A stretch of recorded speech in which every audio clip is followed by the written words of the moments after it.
Bonjour chers amis et fidèles téléspectateurs de la chaîne 313 Digital TV.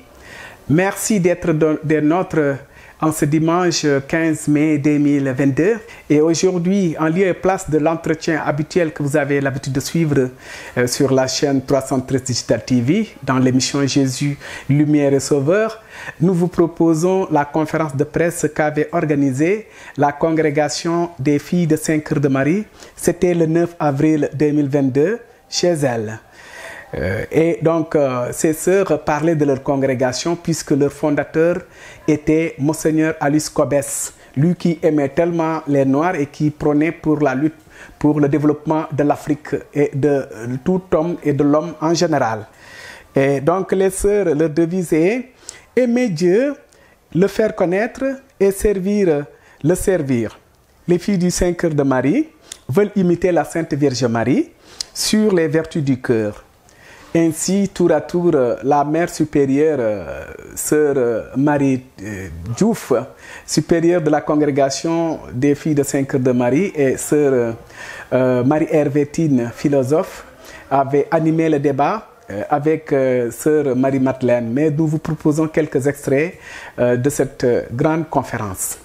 mbokk yi xanaa ci ndortelu émission Jésus Yeesu di leer ak musalkat ci chaîne 313 Digital TV tey dañ leen di indil ay extrait li ñu jëlee woon ci conférence sœur fille Saint-Cœur de Marie congrégation boobu nga xamante ni Monseigneur Aloys Cobès di alsacien tubaab la woon français moo ko sosoon léegi nag dañ leen di dëttal quelques extraits. Je suis Mère Marie Diouf, supérieure générale de la congrégation des filles du Saint-Cœur de Marie. Donc nous avons organisé ce déjeuner de presse parce que nous nous apprêtons à fêter un peu les 165 ans de la vie de notre congrégation et nous n'avons pas pu l'année passée fêter les 200 ans de notre père fondateur. Alors c'est un moyen pour nous de nous faire connaître davantage. La congrégation des filles du Saint-Cœur de Marie, qui existe depuis 165 ans, a pour charisme, pour mission, d'annoncer l'Évangile, de faire connaître Dieu. Alors, je disais tout à l'heure que aimer Dieu et aimer le prochain, voilà. Donc, nous mettons beaucoup de temps d'abord dans la prière. Alors, nous avons beaucoup de temps de prière, depuis le matin jusqu'au soir, et intercalé d'activités. Donc ces activités qui vont dans le sens de l'éducation, dans les écoles, les orphelinats, les foyers, les internats. Nous travaillons aussi dans le domaine de la santé à travers nos dispensaires, les hôpitaux, la présence dans les structures de santé. Nous sommes là aussi pour aider les femmes, donc c'est ainsi que nous avons des centres pour promouvoir la femme, ce que nous appelons la promotion féminine. Voilà. Nous avons des internats, des orphelinats. Donc les filles du Saint-Cœur de Marie sont là pour aimer Dieu, aimer le prochain à travers tout ce que nous faisons, pour le développement de tout l'homme et de tout homme. Annoncer l'Évangile et aider les hommes. Ce n'est pas toujours facile, évidemment, ce n'est pas facile parce que dans notre engagement dans les écoles comme dans les dispensaires, ce n'est pas évident. Je vois cette année, ces 2 ans avec la pandémie par exemple, les sœurs qui sont dans les écoles, qui sont dans les dispensaires, ça a été très difficile. Aujourd'hui, les moyens ne suivent pas toujours aussi. Les moyens ne suivent pas. Donc il nous faut tendre davantage vers l'autonomie pour soutenir toutes ces œuvres sociales. Parce que toutes nos œuvres sont sociales. Et il faut évidemment des moyens pour porter tout cela en avant et ce n'est pas aisé. Oui, l'État, mais aussi toutes les personnes de bonne volonté pour nous soutenir, pour que nous puissions travailler ensemble pour un mieux-être des populations. Nous apportons notre contribution, l'État fait beaucoup pour les populations et nous mettons aux côtés de l'État pour apporter notre contribution. Mais si nous recevons des moyens financiers de l'État, pourquoi pas, ça nous permet de mieux travailler et nous en appelons aussi à toutes les personnes de bonne volonté pour nous aider à porter en avant ces structures sociales. Aujourd'hui, peut-être ça, ce sont des sentiers classiques. Il faut peut-être sortir ce que le pape appelle les périphéries, parce qu'il y a peut-être d'autres pauvretés, d'autres genres de pauvreté, parfois beaucoup, qui ne sont pas très perceptibles, mais qui existent réellement. Nous voyons les enfants dans les rues, c'est difficile, les femmes dans les rues ou dans la rue, nous voyons tout cela, mais c'est peut-être difficile, nous essayons de faire ce que nous pouvons. Donc il faut sortir des sentiers battus. Nous commençons à nous engager dans l'agriculture, nous l'avons toujours fait comme notre père fondateur. Aujourd'hui, nous essayons d'aller dans un sens beaucoup plus intensif, voilà, parce que c'est aussi l'avenir, inviter les jeunes à s'investir dans l'agriculture. C'est cela aussi le développement de l'Afrique. Nous faisons aussi de la pisciculture. Et voilà, nous allons un peu dans ce sens-là. Oui, je vous ai dit que nous sommes implantés dans presque 43 au Sénégal. Nous avons 43 implantations au Sénégal. Dans les autres pays aussi, nous en avons. Toutes nos communautés sont ouvertes pour accueillir les gens. Nous sommes ouvertes pour accueillir, écouter, aider. Donc, dans nos écoles, nous accueillons des gens, dans les dispensaires, dans nos communautés, toute personne qui a besoin de notre aide. Nous n'avons pas beaucoup de moyens, nous ne disons pas que nous allons pourvoir à tous les besoins, voilà, parce qu'il y a tellement de pauvreté, mais nous faisons ce que nous pouvons. Voilà, nous accueillons, nous aidons comme nous pouvons. Les couples aussi, nous les accompagnons. Nous travaillons vraiment dans tous les domaines. Ici, on vous a présenté seulement une facette, mais nous sommes là pour écouter, pour accueillir. Voilà, donc nous sommes ouverts à tout et nous sommes là vraiment pour, voilà, avec les populations. Et voilà. Donc, c'est vrai que nous ne pouvons pas résoudre tous les problèmes, nous ne pouvons pas régler tous les problèmes. Même les handicapés, nous en avions dans le temps à Saint-Louis. Donc, nous portons une attention pour toutes ces formes de pauvreté. Voilà, nous ne sommes pas fermés. Et voilà. Dans nos communautés, quand les gens frappent, ils trouvent toujours une oreille pour les écouter et les accueillir. Même si nous ne pouvons pas répondre à tous les besoins. Oui, dans cette nouvelle évangélisation, nous y sommes depuis que le pape parle de cela. Nous sommes aussi dans une nouvelle évangélisation. La nouvelle évangélisation, c'est quoi? C'est ce que nous faisons aussi aujourd'hui à travers les médias, les réseaux sociaux. C'est aussi, aujourd'hui, on parle de synodalité. Nous sommes dedans aussi. On parle de l'écologie. L'écologie. Les filles du 5 heures de Marie sont pleinement dedans, parce que la nouvelle conversion aussi, c'est une conversion écologique, parce que nous avons été fondés pour la conversion, mais aujourd'hui nous parlons de conversion écologique, parce que si nous ne faisons pas attention à l'environnement, elle risque de nous engloutir. Donc nous aussi, nous menons des activités aussi dans le sens écologique et invitons tous ceux qui travaillent avec nous, surtout dans les écoles. Nous formons les enfants à cette sensibilité écologique. Et ça, c'est très, très important. Oui, oui, c'est Sœur Marie-Hervé qui est le promoteur, qui s'occupe de la cause. Et oui, le Vatican nous a déjà donné comment on appelle ça encore, le nulla osta. Donc, nulla osta, pour dire que... présentable. Ouais, qu'il est présentable, voilà. Donc, voilà. Donc la cause a déjà démarré. Nous en sommes aujourd'hui à la phase diocésaine, c'est-à-dire que c'est le tribunal interdiocésain de Thiès qui doit aujourd'hui prendre le dossier en main avec bien évidemment l'aval de Monseigneur Benjamin. Donc c'est Monseigneur Benjamin Gaï qui va lancer maintenant la phase diocésaine avec le tribunal qui va vraiment prendre en charge le dossier et étudier les écrits de Alus Cobes. Donc il y a toute une équipe qui sera composée, qui est nommée par l'archevêque de Dakar, puisque Monseigneur Alus Cobes, c'est d'abord un évêque de Dakar, c'est l'ancien évêque de Dakar.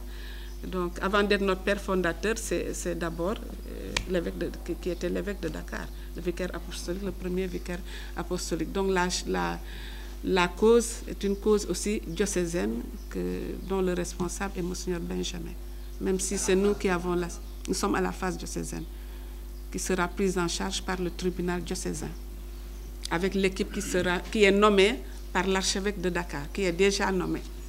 Mais je crois qu'ils n'ont pas encore commencé le travail. Une béatification, c'est que l'Église va reconnaître les vertus de Monseigneur Alice Cobès et le déclarer bienheureux d'abord. Bon, maintenant, il est déclaré comme étant serviteur de Dieu avec ce nulla osta Deorum. Maintenant, nous continuons le travail. Ils vont fouiller toute sa vie, ses écrits, pour voir cet homme-là vraiment... si c'était un homme intègre, s'il n'a pas dit des choses contre l'Église, il a été intègre. Et s'il y a un miracle aussi, il faudrait qu'il prouve qu'il est vraiment un saint homme. Man sœur Marie Hervé Tine laa tudd ci njabootu doomu xoolu Mariama yu sell yi laa bokk fille du 5 cœurs de Marie. Suñu njaboot moo doon waxtaan ndax ñu gën ñu xam ñun ñan lañu, ñu gën a xam ku ñu sos mooy Monseigneur Aloys Cobès. moo jëkkoon nekk Monseigneur bi Sénégal bi nekkee vicariat, moo tax ñu koy wax premier vicaire apostolique de la Sénégambie. moo ñu sos, dafa bëggoon nit ku ñuul, wax na ko joppi yoon, bëgg na nit ku ñuul ba mu bind dictionnaire wolof ak grammaire wolof ndax mën a waxtaan bu baax ak nit ñi. loolu moo ñu indi ndax waa Sénégal, waxuma waa Sénégal rek, waa Afrique yépp xam kan mooy Monseigneur Cobès. bu ñu xoolee njabootam bi, bu ñu xoolee ci ñun jigéen yi, bu ñu xoolee njabootam bi ci frère Saint Joseph mooy góor yi, bu ñu xoolee itam ci labbe yi, parce que moom moo jëkk a wax ne matul ngeen di dem France pour jàng ji foofu, dinañu war a jàng fii ba mu mët sëkk. première labbeem bu mu fal mooy benn waa Gorée, Guillaume Jouga daf ko fii la jànge, fii la mëtale, fii la ko falee labbe. moo tax photo bu mu mos a am ak benn labbe ak Guillaume Jouga ndax taaru nit ku ñuul,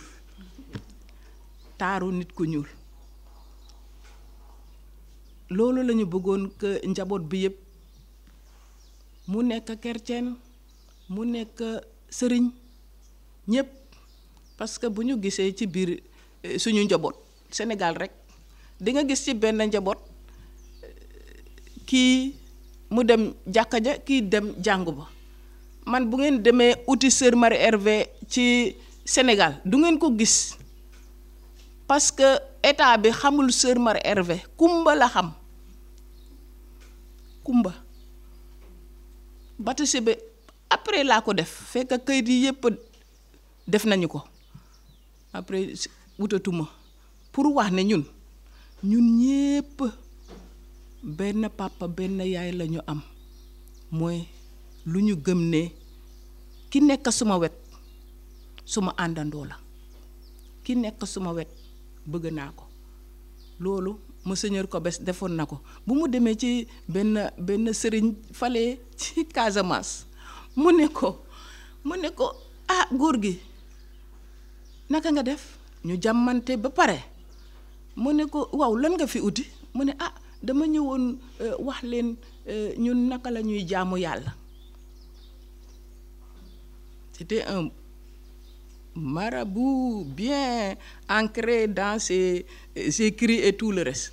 mu won ko téereem bi, mu ne ko ah loolu de lu baax la, yow nga wax ma naka ngeen di jaamu yàlla, ba pare beneen yoon nga ñëw ma wax la naka ñun la ñuy jaamoo yàlla.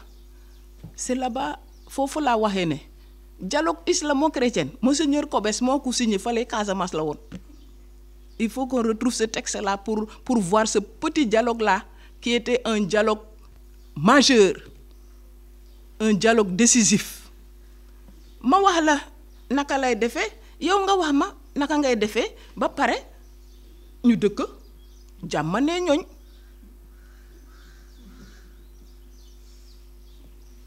donc loolu la ñu bëggoon njaboot bi yëpp xam ko ñun njabootu 5 heures de marée bii ak frères yi dañoo bëgg nag suñu papa ak kawteef yi mu defoon yëpp ni mu fonkee woon Afrique moom loolu sax doy na miracle temps boobu nga xam ne nit ku ñuul tekkul woon dara ci àdduna tangu esclavage yow nga gëm ne kii dina tekki dara loolu du kawteef loolu Rome kat war na ko dégg mu ne ba premier kawteef bàngu foofu parce que kawteefam yi la ñuy ut pour wax ne nit ku sell la béatification nekkul dara nit ku sell la nit ku sell du nit ku musul am baakaar de mooy nit ku xam nga ne dina baakaar wante dina weddi ci xolam ne li ma def nii mooy rëccu parce que très souvent dañuy defee ne nit ku sell la mooy koo xam ne kii musul def njaaxum non sinon yàlla la ñuy doon c'est le philosophe qui parle si on était parfait on serait des dieux bu doon te dara sikkuñu ci dara ay yàlla la ñuy doon mais ay mbindeef rek mbindeef yu néew doole noonu nag am na mbindeef yu néew doole ba pare ñu màndu ba seen jëfin yi ñu mën ci roy loolu la ñu bëgg ne am na lu bare lu ñu mën a roy ci Monseigneur Kobes ndax Rome wax ko ne yow sell nga mais Rome mu ne ñu ne balaa ñu koy wax sell nga wax leen ko mu def kawteef miracle kawteef il faut mu def ay kawteef ñun nag ñu ngi màndu am nañu benn xale bu feebar médecin yi fu médecin yi mënuñu dara miracle mooy foo xam ne fii médecin yi mënatuñu dara yàlla rek moo ciy mën après ñu ne ko dañoo bëgg nga defar bu defaree ngeen def procès bi ngeen won ko Rome bu ko xàmmee mu reconnaître ko ngeen progresser donc loolu mooy cheminement fii du 5 heures de marée te yéene nañu ci suñu biir xol ne papa ni nga tëddee berleer foofu bërëngul ci sa bamel nga yëngu ñu ngi lay xaar am na kawteef yu bëri yu ñu soxla fii ci Sénégal waxatuma la Sénégal mais pour nit ku ñuul na commencé ci nit ku ñuul yi parce que moo doon soppeem nit ku ñuul la na def dara papa ñu ngi lay ñaan nga def dara te dinga ko def amin waaw suñu jëf yi nag bu ñu rooyee ci lu ñu suñu papa wax suñu jëf yi mooy jàngal xale yi école yàgg nañu 5 heures de marée au lieu ñu def école yu mag c'est-à-dire nga dem ci collège lycée ñu ngi nekkoon ci jardin yàgg nañu ci jardin d'enfants fii du 5 heures de marée frère Saint-Joseph yi yàgg nañu nekk menuisier seen première école mooy école bi nekk Rufisque bii mooy seen première école pour vous dire que ñu commencé njabootu Aloys Kobes mooy njaboot boo xam ne bii dafa desoon ak nit ñi li nit ñi di nekk lu gën a yomba du ñu yëkkati mbagga du ñu yëkkati mbagga frère Saint-Joseph yàgg nañu di def menuisier même bu ñu booloo woon ak làbbe yi ñoom ñooy defar banc yi ñoom ñooy defar yëpp ñun yàgg nañu di nekk nit ñoo xam ne ñi dañuy ànd ak nit ñi jàngal leen surtout nga subil bale jàngal jànka yi naka ngay nekkee comment bonne ménagère ba léegi nit ñi bu ñuy ut mbindaan dañuy wax ne ana ñi ngeen doon jàngal fale nga subil ci ñooñu laa bëgg jàppal la sa kër fóotal la sa yére ci 5 heures de marée la fekkee baax ak ñi mu formé jigéen ñu bare dañuy wax ne 5 heures de marée lu mu ma jox te da ngay defe ne ay ministère lay wax déedéet am na fu muy yëngoo te foofu ci 5 heures de marée la jëlee xel boobu donc yàgguñu dem ci primaire sa yàgguñu ci école primaire genn wàllu école yi ma mère wax léegi genn wàll yépp primaire la yem defe naa suñu benn collège mooy maire Jean-Louis Dieng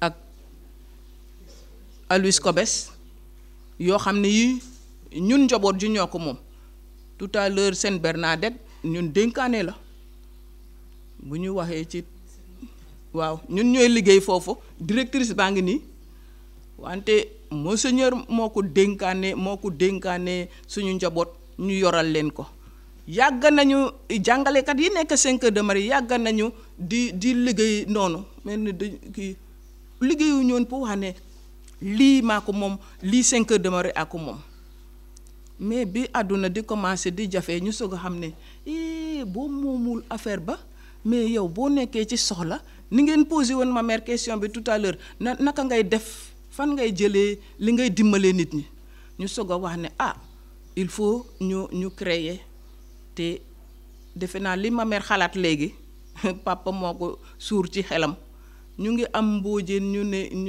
ñuy bay foofu pour la ñu commencé lu bëri nga jubil itam bay bi ñun gëm nañu ci suuf ni suñu papa gëmee woon ci suuf ñun gëm nañu ne ci suuf boo liggéeyee suuf du fen dina la delloo li nga ko jox donc ñu ngi yëngu ci loolu ndax ñu mën a jàppale njaboot bi yépp ak néew doole yi ak ñu kiwul nit ñi ne bu ñu jàppale woon ci yëfu mbay mi bon dina kii parce que mbay mi am na solo surtout boo xoolee ni ko papa ko bés doon wax contexte bi da ngay commencer xool contexte bi soxla nañu lu ñuy lekk suuf si moo ñu koy jox ñun suñu projet yi nekk ci mbirum suuf bay yooyu buñ ñu ci jàppale dinañu dimbali ñu bare parce que suñu njaboot nit ñi la waaw foofu itam alhamdulilah bu dee indi nañu dara foofu dina kii surtout usuy foo xam ne fii zone yoo xam ne ñi dafa yombul pour benn jigéen bàyyi la doomam nga toppatoo te bëgg nañu bu ñu ko toppatoo mu mag bëgg nañu ko dugal école orphelinat yooyu yëpp après ci suñu école yi lañ leen di dugal boobu seen scolarité bu ñu amoon ay parrainage sa soxlawul sax ngay dem bitim réew ñi mën ñi yàlla jox may dara mën nañu parrainer benn xale ñaari xale bu dee ci côté góor yi dañuy def ne suñu papa boo laalee jigéen bi fokk góor bi dinga ko laal bu dee ci ñi néew doole ñi nekk ci mbedd bi ni ko ma mère waxee mën nga gis nit nga taseeg moom mu ne la ne man awma malaan ñaata yoon la benn fille du 5 Cœurs de Marie uti ay béquilles jox ko benn infirme ci mbedd bi ak malaan moustiquaire une fois c'est wetu Sacré-Cœur mu ne ma ne bi ma ñibbisee ba tey day saraxtu bi ma ñibbisee ba tey yooyu ñoo ma jaaxal mu dem moustiquaire imprégné wante man xam naa moustiquaire imprégné am na bët yu allergique ci yooyu ni man dama ko avertir ma ne ko danga koy jëkk a xooj ba pare nga soog a kii mais sœur yu bëri côté boobu ñu ngi ciy yëngu du fës ni ñu organiser ko mu nekk kii mais on dirait 5 heures on dirait yàlla daf ñu def yoo xam ne yii du ñu wone wu noonu wante ci suuf ni Mariama xam nga Mariama moom daf doon def lu bëri wante du tëgg tama pour ñu yëg ko fii du 5 heures de Marie defe naa boobu mooy suñu identité dans le silence comment bul wone wo bu benn loxo bi xam lu beneen loxo bi di maye loolu jàpp nañu ba quelquefois am na yeneen sœur yoo xam ne ñu wax ne ñun ak lu ñu def fii yëpp comme personnalité yi mënuñu sax wax ne jaaraama. ñu ne ko yow ci sa bindukaay la yow Mariama ngay roy donc Mariama fan la feeñoo woon feeñuwul fenn wante jëfam yi ñu ngi noonu fépp la nekkoon. defe naa loolu moo ñuy dal mais pour yëngu pour environnement bi ak tout ça gisu leen ñu xawma ndax affaire yéen a wasaare wuñ affaire bi ñu ngi dem Soumbédioune nekk foofu di gas di ramasser mbalit ya yëpp comment indi suñu benn école foofu pour environnement sœur bu nekk musóoru takku ba nekk ak ñuy gas mool yi ne li ngeen def de baax na man ma ne ko ne gënoon na baax boo ñuy wàllu see après mu ñëw journée ba ñu passé ko noonu c'est vrai 5 heures de marée moom ci ni ko yàlla bindee la day il faut mu def day def rek muy def bu ñu ko gisee sawa bu ñu ko gisul sawa donc moo tax tey ñu ne xaaral ñu sœurs yi wax ne du ñu feeñ moo tax ñu oo leen tey kat ñoo tax ñu oo leen tey parce que ñun lu ñuy def yëpp weesu na luñ ci wax sax nii mais dimbali néew doole merci danga ñu interpeller donc ñu xool naka la ñu koy jalkatee ba ñu mën koo saxal ñu def benn jëf bu dem ci nouvelle évangélisation waaw ñu ngi ci Sœur Thérèse Mbaye xama ku ko interviewé defe naa ci salle bi mu ne ko bu ma jëlee suma benn pot ba pare ma naan ba pare sànni ñun loolu lañu ci loolu la ñu nekkee sœur boobu ngeen ànd yow nga sànni dara mu ne la déedéet ndànk mooy jàpp golo ca ñaay ba. voilà mbokk yi loolu lañ leen indiloon tey ci émission Yeesu leer ak musalkat ci 313 Digital TV. Voilà, chers téléspectateurs, nous sommes au terme de cette émission consacrée à la congrégation des filles de Saint-Cœur de Marie. Nous tenons à vous remercier, vous qui nous suivez tout au début de l'émission jusqu'à sa fin. Remerciements également à l'équipe technique, en l'occurrence à Ndiaye, caméraman, et Mam Tcherno, Silla, monteur. Merci à vous. Nous vous souhaitons un bon repos dominical, une excellente et sainte semaine dans le Christ Seigneur Jésus Sauveur. À la prochaine fois.